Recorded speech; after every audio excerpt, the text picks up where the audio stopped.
interesting hearing you this morning saying we're nearly there with the yard. You're always like looking for that next stage. How you're nearly there to what you think is it your complete kind of gallops, or are you still searching for the best you can get? I think the gallops are where we want them. But I mean, you're always trying to improve. If you see something in a different yard or somewhere else you go, you want to improve the whole time. So that's kind of the way I am. Do you have to evolve as a trainer as well? Like say from your days understudy to Martin Pipe, do things change over the years and you're always trying to modernise? I think not. If you stick still, you know, you're going to be in trouble. You need to keep moving with the times. So I mean, whether we keep moving, you know, whether it's swimming pools, vibrating plates, or you know, massage and things, heated lights, whatever you need. Like, you know, if there's something that can improve the horse a half a length, we try and do it. What are you looking at when you look at the horse on the gallops? I mean, you're looking to see, you know, obviously how they're moving, how they're working. I mean, the horse, it's the best workhorse now, it's the best horse in the race course, so just seeing they're healthy and seeing how they're moving and seeing how they are. How important are the team then to tell you to relay information? I'm very lucky. I have a great bunch of lads, you know, from the lads that were from the very start, the last side they come in, you know, if I start mentioning names you're going to forget about lads, but great bunch of lads and lassies, you know. Yeah, I'm very lucky. A lot of staff? Yeah, there is. There's probably 70 or 75 of us here, so you know, we all get stuck in and get the work done. It works well.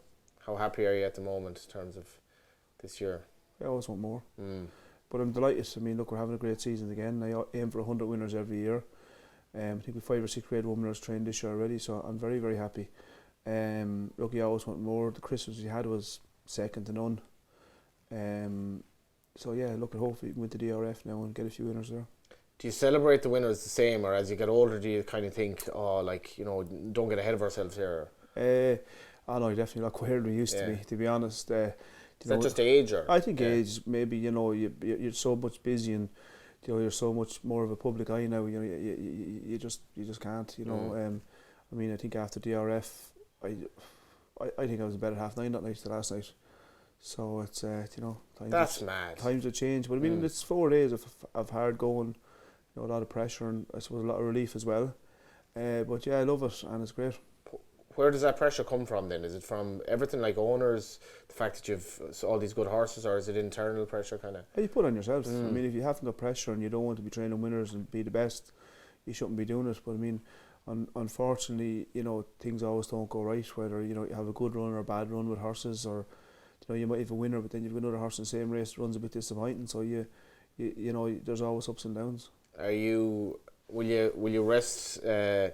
Will you be unable to rest until you win the champion trainers, or are you happy at the moment? Kind of? Listen, I'm happy. I mean, if you asked me that question 3 or 4 years or 5 years ago, I'd have given you a totally different answer. You know, I all I thought about every minute of the day was trying to win it. You know, I still do.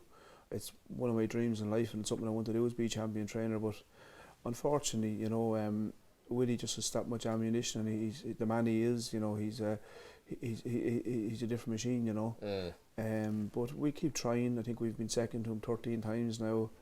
That's mad, isn't it? Yeah, look, I'm 25 or 6 years younger than him, so hopefully we can get there someday. But yeah, it's something I do dream about, something I want. How special was Christmas? Christmas was unbelievable. I mean, you go into Christmas and you're thinking, geez, I hope I can put a couple of winners out of Leopardstown, because there's often days we've gone to the last day of Leopardstown and haven't had a winner.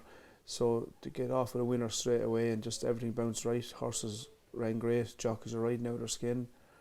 It was great, yeah. Is it hard to train horses? Say if you're looking at Down Royal and the John Durkin, then you've Leopardstown, DRF, Cheltenham, and then you punch down Aintree. Is it hard to keep them fresh?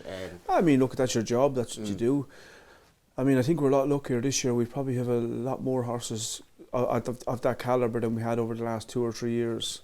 So the problem is when you've only got a small number and you're trying to go everywhere, and you know, I suppose expectations for yourself and expectations for your owner, you're trying to go to every meeting, but when you've got more of a number, you can take your time more and it probably works out better. Where does the DRF fit in now for you? Listen, it's the next big festival. So we're obviously, last year we took a poll, we didn't send many horses to it. I don't know if that was the right thing to do. Tell us about that. I just said going to Cheltenham, we'd give them more time. We probably had started off a little bit earlier, which we didn't start as early this year, so we kind of said last year we might skip the DRF and go straight to Dublin, but straight to Cheltenham, yeah. Or straight to Cheltenham, sorry. Look, they might have just had too much time. Horses didn't run bad in Cheltenham last year, we just didn't get enough winners. You're big on that, like people overstretch, like the bad Cheltenham, but actually a lot of them did run well. Listen, if who says? I mean, keyboard people, Warriors, warriors, whatever you call them.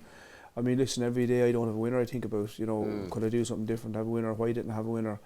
I mean, we're on now middle of January. We've only 6 winners this month, But I mean, we've 6 winners and we've 26 horses have finished in the first 3, so effectively you have 23 horses finish second and third.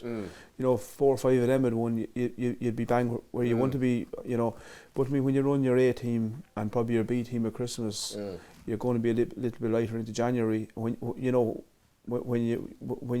we have big numbers, but when you haven't got what we like to have, so I mean, every day you don't have a winner, you think of why didn't I, or what should I do to have one tomorrow. But unfortunately, we all go through runs and not having a winner for a day or two, and that's the way it is. It sounds like if Tiopo had a race, nearly your entire festival would go to the Dublin Racing Festival if there were a race for them. So you're obviously taking it seriously. Yeah, of course you're taking it seriously. There's so much prize money in DRF now, and I mean, between Leopardstown and horse racing in Ireland, they do a wonderful job. So we're one of the leading trainers in Ireland, so we have to support it. Say, for example, the staying novice hurdle, the amount of horse you could potentially run in that.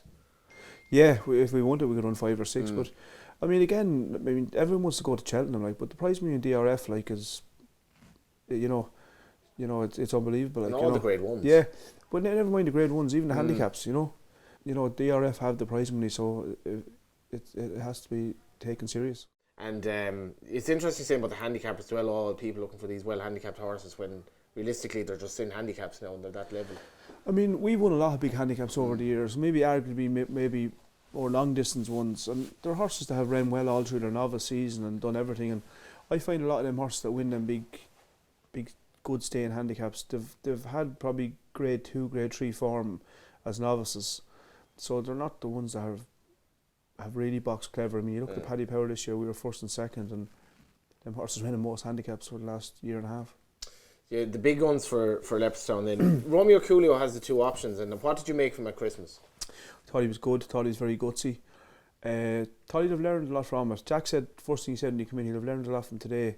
He jumped well, but just didn't get away from him as quick as he was over 2.5. He said he'll definitely have learned a lot from that. I thought he showed guts from the last to the line to put his head down and get up to win. The race didn't maybe work out the way we wanted. Jack got stuck in a bit of a pocket behind Brian Hayes going to the second last, and he wasn't going to go down his inside, rightfully. And Kieran Buckley was very, very good, and the Harty horse, he kicked and got 3 or 4 lengths out of our lad. Race riding. Yeah, I mean, that's what it's all about. If Jack had got bet, he'd have been lucky and it mightn't have been the best ride, but he didn't. And if Kieran Buckley had won the race, it would have been one of the rides of the week. How did you get on with Jack? Listen, we get on like a house on fire. Jack he's very easy going. He's in work here every morning. You wouldn't even know he was Jack Kennedy. He's the ultimate professional. He's very, very laid back. Nothing phases him. And there's a lot of drive there as well, though, isn't there? Like there is, yeah.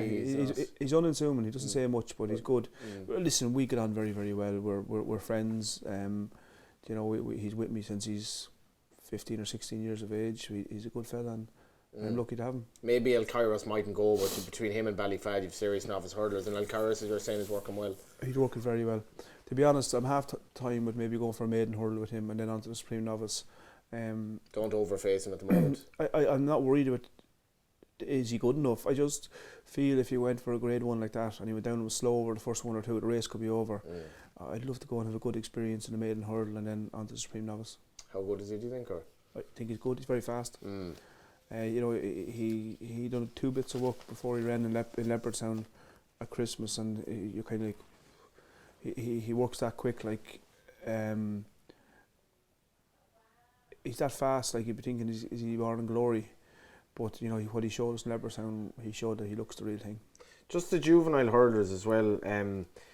Barbizon, obviously, he was early in his development, didn't run too badly the last day. Yeah, he was disappointed with him. Oh, yeah? He choked a little bit from the last to the line, so we've tidied his wind up. Look, he has a big engine. He didn't jump great either the other day. He just got stuck in a bit of a pocket down the inside, so we might try and give him a bit more room the next day and see how we go. And Mange Tout? She's good. she's had 3 runs over hurdles, so we felt it was only to go to Christmas. She looks great. She's got very strong. Yeah, she'll head there, and she's probably up there with the best what we have at the moment. How could you explain the year for Brighterdaysahead from the start of the year to Cheltenham to Punchestown to her comeback run? A lot has happened, I suppose. This year? In 2025, the calendar year, we'll say, the way it worked out, because she was kind of going to go chasing, and then she had a good comeback, obviously, at Leopardstown. Look, she came in this year, and the plan was to go chasing. She was entered in Down Royal in November, and she gave herself a little tweak. She pulled a muscle. No, she didn't, sorry. She was entered in Down Royal, and we decided we'd run Romeo Coolio in Down Royal, and we were going to go to Fairyhouse with her a week or two later, and she pulled the muscle between Down Royal and Fairyhouse, and she ended up sort of missing 2 or 3 weeks. So she hadn't a good preparation. Then we were tying. We actually had her entered in Leopardstown in the 3 mile, or in the novice chase, and we said, look, we'll give her another go over hurdles. Michael was sort of keen enough. The season was half over. We might keep her over hurdles and go chasing next year. So I'm very, very happy with how she ran.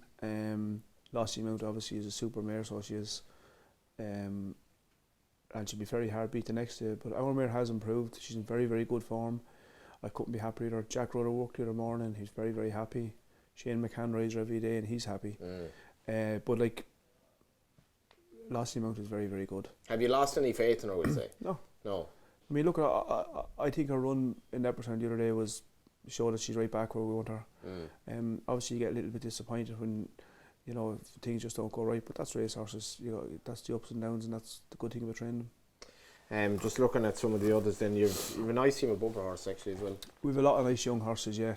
I thought the horse that won in Leopardstown was very, very good, keeping company. Loved the way he dropped his head. He'll probably go straight to Cheltenham for the bumper. And we've a few other horses there to run as well. I thought the horse, Casmary Kid, that won in Navan, we bought him. He worked well in Fairyhouse the other morning, so I'm happy with him. We've a lot of other horses. I mean, a lot of the horses we buy are bought to be big staying horses. So like it's all about the future with them. We've horse there, Broadway Ted runs in the bumper as well. He only won in the bumper in air, but he's a quick horse. I bet you he'll run well. Looking forward to it. Casmary Kid probably. Casmary Kid, the main one maybe? Him with No Limits, he's probably more of a stayer. But probably the main one at the moment is Keep Him Company, and we decided we'd skip DRF and go straight to Cheltenham with him. If you got a bit of soft ground in Cheltenham, he will be dangerous. You don't have a huge number of the Gold Cup horses at the moment, but what might you run? Obviously Jerry Cologne is taking a different route at the moment. Look, Jerry probably just isn't there at the moment. You know, and you have to be realistic and keep him in his company where he can win. At the moment, we're probably lacking a horse at that level. But yeah, look, we're just lacking a horse. But we're restocking, rebuying. I mean, it's amazing the way things kick along. When obviously, Michael took a pull there for a year or two buying, and we felt the effects of it. But we're back there now. I mean, we've a lot of owners now. Michael's back buying. That's the type of horse he buys. So we're always dreaming about getting another Don Cossack. You've Bectov, you've Rob Core, you've KTDA, and all the rest of the owners we have. They're all buying for us at the moment, and you're always dreaming about getting another Grade 1 horse, and that's what we want. How thankful are you for loyal owners? You talk to trainers about the loyalty of owners, and Michael come back more into the game as well. Listen, Michael's. I wouldn't be where I am today for all the owners I have, but for Michael and Anita, only for them I wouldn't be where I am. They've backed me from day one. Listen, he's a results-driven man. He loves winners. He's on the phone every day. He knows every entry, how every horse runs, and he expects you to have your homework done. But without them, I wouldn't be where I am. And they're a great team. Eddie and Wendy and the whole team. They're great. Are you enjoying it? I love it. It's all I love. It's all I want to do. I get up every morning, go to bed every night. That's all I think about. Sometimes at 9:30 after 4 days of Leopardstown. Yeah, I mean, look, that's just you get a little bit older, you get a bit more sensible. But just the way the whole world has gone now, it's a different place. But I love it, and I wouldn't like to do anything else. Finally, on the Dublin Racing Festival, like the amount of British, it's going to be sold out both days. Big British audience, it feels big when you're there. It's brilliant. But I mean, when we're racing, You don't even notice hardly in a way. you go from the parade ring to the weigh room to the saddling boxes, and that's your kind of little triangle. You do, like, you know.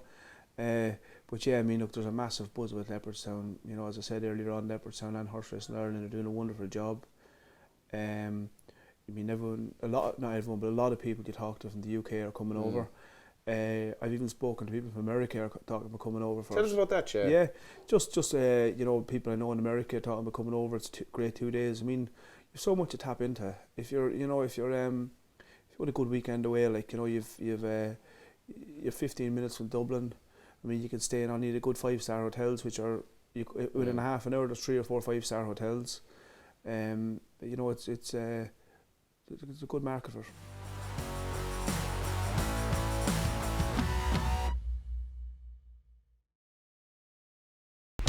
Watch live racing now on racingtv.com.